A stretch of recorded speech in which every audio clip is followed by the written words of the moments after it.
بسم اللہ الرحمن الرحیم۔ عزیز طلبہ السلام علیکم۔ آج کے سبق میں ہم اردو حروف تہجی کے حرف فے کے حوالے سے چند باتیں وہ سیکھنے جا رہے ہیں۔ تو آئیے آج کے سبق کا آغاز کرتے ہیں۔ عزیز طلبہ، ابتدا میں فے کی 3 صورتوں کو بیان وہ کیا گیا ہے۔ نمبر 1 کے اوپر فے کی شکل اس کو بیان کیا گیا ہے، اور نمبر 2 کے اوپر فے کا نام فے زیر یہ فے، اس کا نام وہ تحریر کر دیا گیا ہے، لکھ دیا گیا ہے۔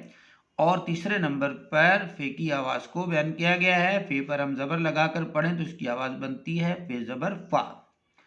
عزیز طلبہ، اس کے بعد چوتھے نمبر کے اوپر جو فے کے حوالے سے ہم بات وہ سیکھیں گے، وہ یہ ہے کہ فے اردو کا 26واں، فارسی کا 23واں اور عربی زبان کا 20واں حرف ہے۔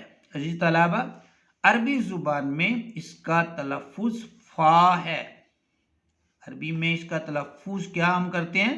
عربی زبان میں اس کا تلفظ فا ہے، جنس کے اعتبار سے جو فے ہے یہ مؤنث ہے، یہ قمری حرف ہے۔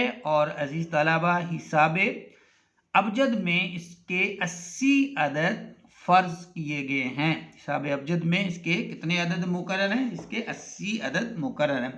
تو عزیز طلبہ، یہ تھا ہمارا آج کا سبق۔ فے کے متعلق ہم نے سیکھی چند باتیں، امید ہے آپ کو پسند آیا ہوگا۔ اللہ حافظ۔